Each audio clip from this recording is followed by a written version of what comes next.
Room 442 is brought to you by North Star Bets. That's a win. Welcome into Room 442. I'm Sarah Pararia, joined alongside James Sharman. And today, James, we're going to look back at the month that was April. It's May 2nd today. We're, I guess, a day behind. and that's what we're talking.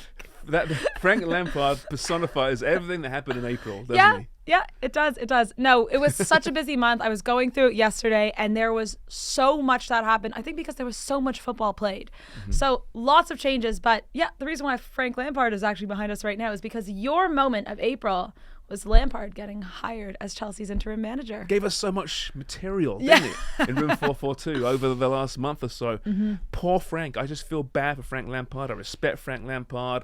Wonderful player. He's been somewhat miscast in certain roles as a manager. He's been thrown into a horrible position, which he accepted, by the way. Yeah. So the sympathy goes only so far. But the idea was to give that team a bit of a push down the stretch run. 5 games, 5 losses. Mm-hmm. Hasn't really worked out of the Champions League.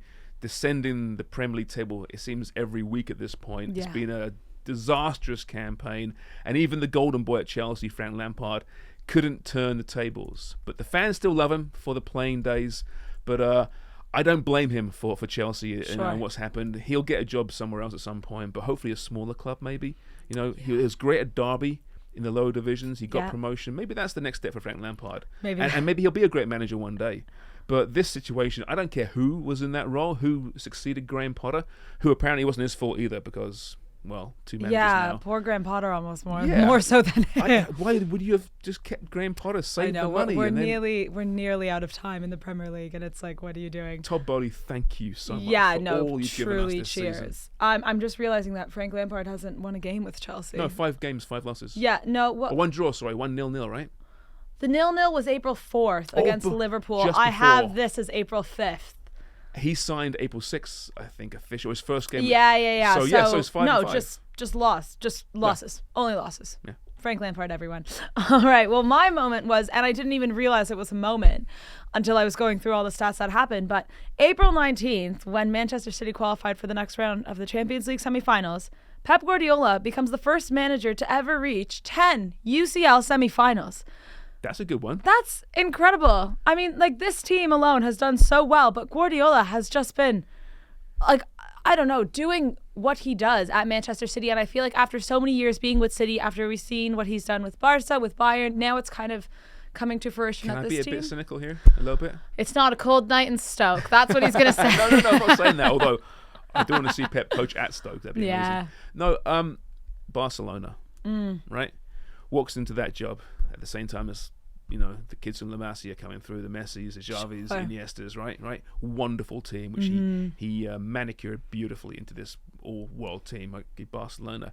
Leaves Barcelona, goes to Bayern Munich, one of the highest spending teams in world football. They got, at that point, Ribery and Robben, oh my God, right? Ribery A Champions Robben. League semi-final team, you would think perennial, yeah, of course. Then goes to Man City, the richest club in world football, already with a great squad, already champions of the Premier League. Of course he's gotten 10 semi-finals.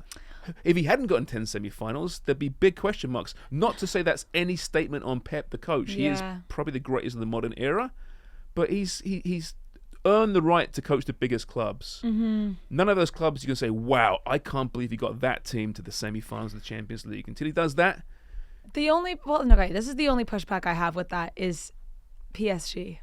Look at that team. That team should be. He didn't coach them. No, he didn't. But are we? Oh, is that what you're saying? If he coached them, then. But I know you're saying, it's not all about spending money. You're right. So it's a because good look point. at Chelsea. Like, I mean, I think the thing is, the players on each of these teams have been fantastic, but he knows how to work with players, how to use players properly, where to place these players. Like, I don't know. I just think 10 semifinals. I'd like to go to I'm just not one. criticising him. Just bringing the point up.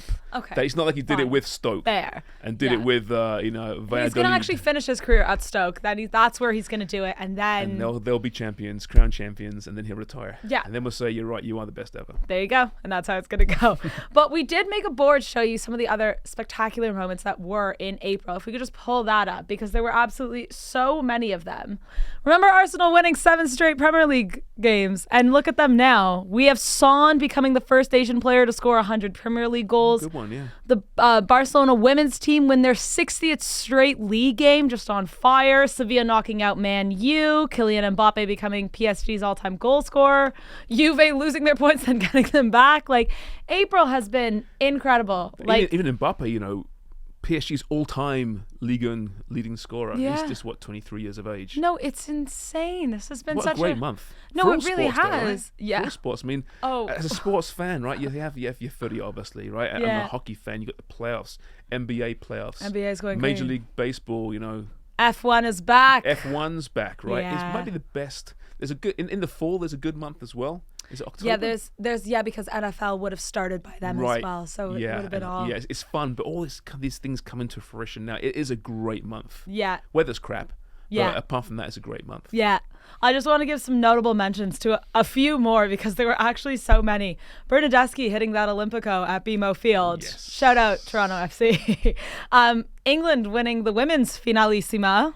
I can't believe you missed that one. You know what? I almost put it in there, but I had to pick what was more important. And you always say the Finalissima isn't one of them. Joaquin announcing his retirement, 41 years old. Girona beating Madrid 4-2. Ivan Toney scoring 20 Premier League goals. Like, there has been so much that has Barcelona happened. being crowned Liga F champions. Yes. Right, yes. on Sunday, just snuck it in before Just May. snuck it in. Right? Yeah, it's a good one. No, Barcelona losing to Real Madrid in the fourth Clásico of the... Sarah, well done for bringing that one up. No, I did. I'm Because amazed. we have the three that have just happened. Okay, right. We. I also want to bring up some of the not so happy Ooh, things that happened. Leicester sacking Brendan Rodgers, Potter getting sacked on the same day, Steelini getting sacked, Mane allegedly punching Sané, and Spurs reimbursing their fans. Boy, yeah. Good and bad, right? Yeah. Yeah, it's been great for a lot of clubs, not so great for other clubs, but May's got a lot to live up to. We'll be seeing champions crowned, though, and teams going down. So Yeah. May's always the theatre month, isn't it? All the drama happens in May, and it's going to be a fun one. Is the FA Cup final in May as well, the Manchester? We can look that up right now because that'll it should be great. It might be late this year, though, because of the World Cup. Well, Because Champions League finals June 10th. it is June 3rd, all June right. 3rd, okay. June's also going to be... Watch out for June. Champions League, yeah, Europa League. No, May will be though teeing up all those big finals. So if anything that we learned from April shows how dramatic May will be, hold on to your pants because it's going to get absolutely crazy. Should probably keep watching Room 442. Probably. You have to. On a We'll daily keep you basis. guys updated. Following us on Twitter.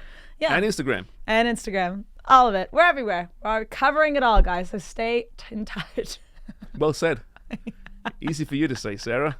Just give it up. And that was Room 442 for another day. Room 442 is brought to you by North Star Bets. That's a win.